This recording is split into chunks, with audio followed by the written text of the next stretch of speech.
Oh, good morning. This is Mr. Bester.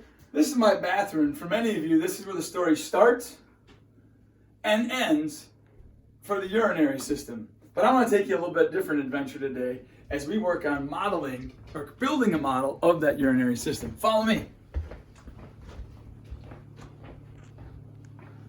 I have today a few random parts I found in the kitchen.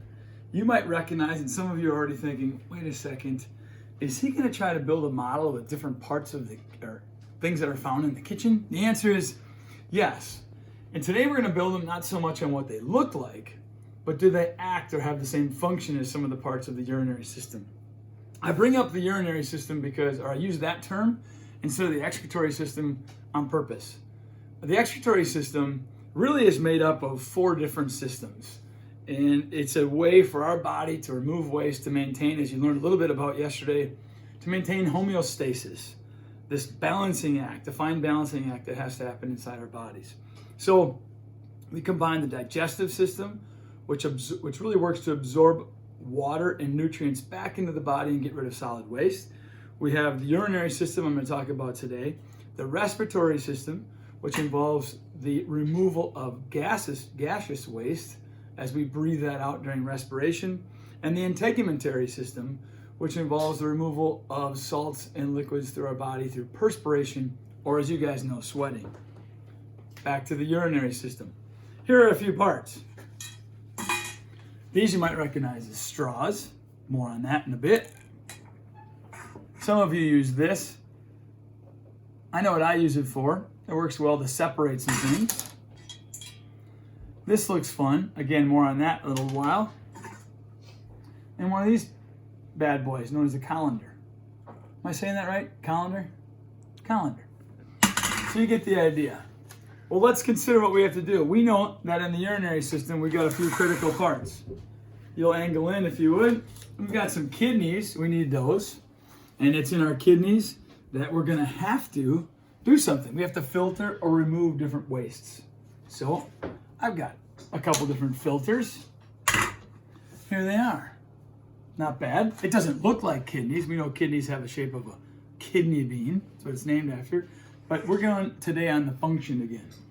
Inside each one of these kidneys, there's specific structures known as nephrons. These nephrons are for the filtration of blood. And they do so in really 2 stages. It's a fascinating process. A 2-stage filter is happening in each of the kidneys. All right. What's being created in all of this? Well, urine. Not a great look. Maybe somebody's a little bit dehydrated with this particular urine. More on that in just a little bit. But we're going to create some urine. And we've got this stored in a sac-like structure. Might even consider it to be muscular. And we'll refer to that as the bladder. Let's find our label for that. And we'll put that in. Well, we've got to get blood filtered up in these kidneys, urine being created. It's got to get somehow to the bladder. So how are we going to do that? We're going to have to do that with ultimately our ureters. Here they are. I mentioned straws earlier. So you notice how my model is coming together as you guys are going to be doing your model as well with different parts. And now this bladder, fascinating. You guys caught up on some fun facts about the bladder and how much it holds. Average adult has the ability to hold about 0.5 liters of urine before ultimately it needs to leave. And you guys have all had that feeling where you just can't hold it, so to speak, any longer. If you're going crazy, you ask your teacher, please, can I go? It doesn't matter.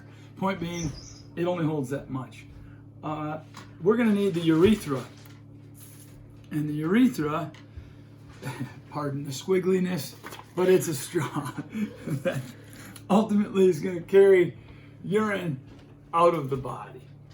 So if you guys pan and take a look then at all the different parts of my model, from our kidneys to the ureters to our bladder, which is holding urine, which is being filtered through the entire process, and then ultimately down the urethra and exiting out the body. All of these are parts that have made up my model, and your challenge today is to build your own model, not based on what the urinary system looks like, but based on what it acts like or the function of the different parts. So in the description below, you guys will see a more detailed write-up of what I'm asking you to do. Send me a picture or send me a video. I prefer the video if you can do it, if you can pull it off, because then you can explain what's happening to blood as it's filtered and as excess water and waste are removed from the body in this unique feature as part of the excretory system of what we're learning about today in the urinary system. Thanks for being with me. This is Wednesday. This also will be Thursdays, and I'll come back to you on Friday with another video clip. So check it out. Have a great day until that time. Take care, everybody.